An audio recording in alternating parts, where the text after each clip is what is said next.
Welcome everyone. Today we are going to see operational amplifier.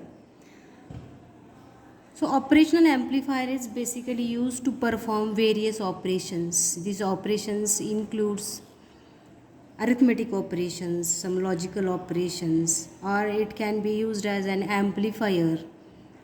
Again, there are so many applications of operational amplifier. For example, we can use this amplifier as a converter circuit, from voltage to current converter, current to voltage converter, analog to digital converter, digital to analog converter. Different types of converters, or also we can use operational amplifier for function generating, like sine wave function we can generate, or we can generate rectangular functions, square waves. So this can be also used as an oscillator or function generator, waveform generators we can call. Also this has been used for filtering purpose, means we can filter the signals according to the requirement. It may be as different types of active filters we can design with the help of operational amplifiers. Some linear applications are there, whereas we can use this one as an adder, subtractor, multiplier, and for what we can say non-linear applications for Schmitt trigger circuit, or we can use this one as a precision amplifier. Then we can use this one as a log amplifier, anti-log amplifier. So these are so many applications. So before going towards the applications, we must know that what is inside the operational amplifier, what actually operational amplifier has been built. So we will see first the block diagram of operational amplifier, or we can define operational amplifier as an operational amplifier is a direct coupled high gain amplifier, usually consisting of one or more differential amplifiers, and which is followed by a level translator and an output stage, where the output stage is generally a push-pull or push-pull complementary symmetry pair amplifier. So operational amplifier is available as a single integrated package. So if we discuss about the packages, this operational amplifier is available in various packages, like flat package, or we can have operational amplifier with metal can cap package, or dual inline packages we can have here. The operational amplifier is a versatile device, and that can be used to amplify DC as well as AC input signals, and originally it is designed for computing mathematical operations. As already we discussed about mathematical operations like addition, subtraction, multiplication, integration, and thus the name we have as operational amplifier, as it stems for its original use of these mathematical operations. So it is abbreviated as operational amplifier, or we are abbreviating operational amplifier as op-amp. So with the addition of some external feedback components, the modern day operational amplifier can be used for a variety of applications, such as for AC or DC signal amplification, active filters, oscillators, comparators, regulators, and so on. Okay, so first of all we'll see the block diagram representation. In this block diagram representation, we can see that basically there are 4 blocks: input stage, intermediate stage, level shifting stage, and output stage. Okay, so as we have defined operational amplifier as a dual input amplifier, there are 2 inputs. One is non-inverting input, another is inverting input, as visible. So first input is non-inverting input, another is inverting input, and we can provide 2 inputs to this. So actually inside the block we have a circuitry which is dual input balanced output differential amplifier. Next stages means output of, as it is a balanced output device or balanced output block. there are two outputs and that we are providing to the intermediate stage. So basically there is differential amplifier. So we know that differential amplifier is constituting of two transistors, and when it is called as a balanced output, we have output at both the collectors of differential amplifier, and that output we are applying to the intermediate stage. These two stages are directly coupled to one another. So the second stage is intermediate stage, which is usually another differential amplifier and which is driven by the output of the first stage. So in the most of the amplifiers, the intermediate stage is dual input unbalanced output differential amplifier. The meaning of unbalanced output is single ended output, or in differential amplifier we have to collect output at one of the collector of the transistor, and with respect to ground that output we are collecting, and that is given to the next stage.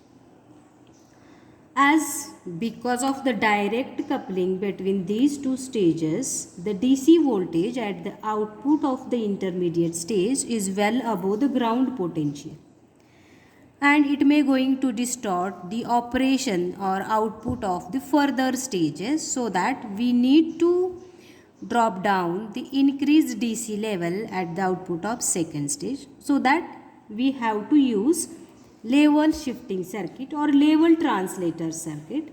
So after intermediate stage, to shift the increased DC level, we are using level shifting stage, and this level shifting stage will drop down the voltage to 0 volt or to the ground potential.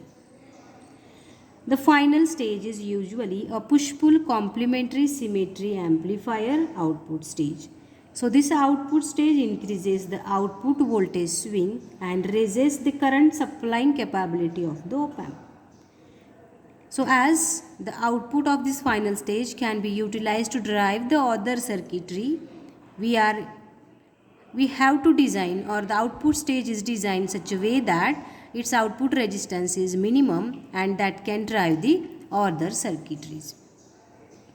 Now this is the block diagram. We can go for some pin configurations. So we have to know that from the different packages, if we select one of the dual inline package, and this is the pin diagram for IC741 operational amplifier, where it is 8 pin IC. Pin number 1 is offset null, 2 is inverting input terminal, pin number 3 is non-inverting input terminal. At pin number 4, we have to connect minus supply voltage. Pin number 5 is again offset null. And we can collect output at pin number 6. Plus supply voltage we can apply to the pin number 7. Pin number 8 is not connected here. So this is the total pin configuration of 741 IC. So how to represent this op-amp? So we can see the symbolic representation of operational amplifier is given here. So this is the symbol of 741, where plus represents non-inverting input terminal, minus represent inverting input terminal. So pin number 3 is non-inverting, pin number 2 is inverting input terminals. Whereas for 7 we have collected plus VCC, for pin number 4 minus V. These are the supply voltages. So one thing here we have to note that we have to apply supply voltages which are identical in their magnitude and opposite in their polarity. And operational amplifier can operate on, so if we go for the data sheets, we can see that there are different ranges of supply voltages. So according to the pin package or according to the IC package, there is variation, or for which application actually we are utilizing. That may be for commercial purpose, or if we are utilizing this one for military applications, there may be variations into the supply voltages. So here we can apply plus minus supply voltages which are identical in their magnitude. So plus minus 12 volt or plus minus 15, plus minus 18. So maximum supply voltage we can apply up to plus minus 22 also. So this is we have to apply here, and at pin number 6 we have to collect the output voltage, where single ended output we got here, and we are collecting output with respect to ground at pin number 6. The two pins, offset null pins, pin number 1 and pin number 5, is used to nullify the offset voltage if any. So manufacturers always will take care while manufacturing IC that the IC must be with zero offset voltage, but if any offset voltage is present, we can connect a potentiometer in between pin number 1 and 5. And so next we see the equivalent circuit of an op-amp. Here the equivalent circuit of op-amp, we can see that there is input resistance Ri, output resistance, and Thevenin's equivalent voltage has been shown in the inside the operational amplifier's symbol, and output voltage V0 we got as A into VID. So actually, as this is V2 voltage is nothing but inverting input, V1 voltage is non-inverting input.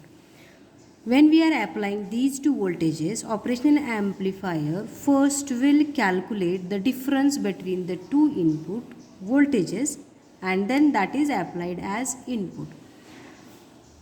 Or in another way we can say that operational amplifier will not amplify individual voltages, it will amplify the difference between the input voltages. First calculate the difference, and then it will amplify it here. Okay. So this is Ri. So how we can write the output voltage V0 is equal to A into VID. VID is difference between V1 and V2. V1 is voltage at non-inverting V1, V2 is voltage at inverting, where we have what is A is large signal voltage gain, VID is difference input voltage, V1 is voltage at non-inverting input terminal with respect to ground, and here we can see that V1 is voltage at the non-inverting input terminal with respect to ground. V2 is voltage at the inverting terminal with respect to ground. A into VID is an equivalent Thevenin voltage source. So this is equivalent circuit of op-amp. So this circuit in most cases we are utilizing for different applications also. Now we are going towards what are the electrical characteristics or ideal op-amp, how it must have to behave. So first of all, the ideal characteristics, or we can call this one as electrical characteristics of op-amp. The first characteristics is infinite voltage gain, and that is represented by A. A is infinite open loop voltage gain. This is open loop voltage gain. Okay. As for different applications, we are going to use the op-amp, and if we have open loop voltage gain A, which is infinite, a small input voltage which may be in microvolts or millivolts, because of amplifier's very large gain, its output will goes into the saturation, or op-amp will driven into the saturation. So to make the op-amp to be applicable for so many applications, we are using feedback networks, or some part of the output will be applied to the input terminals, and we are reducing its gain as well as we are reducing the input voltage. Okay. So first thing is, op-amp will have, whenever op-amp is used in open loop circuit, then it must have infinite voltage gain A. Number second characteristics is infinite input resistance Ri. And why we require here infinite input resistance Ri? So that almost any signal source can drive it and there is no loading of the preceding stages of the op amp. Because of high input resistance, we can have or any signal source can drive the operational amplifier. So typically input resistance Ri is available, or we can have its value near about 2 mega ohm. Then what about the output resistance? Input resistance we have applied, or op amp is designed for high input resistances, and output resistance is 0.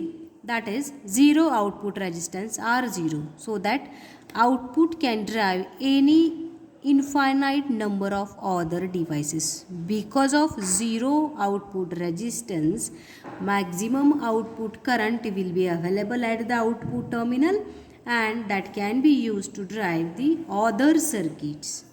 So that operational amplifier is designed to have 0 output resistance.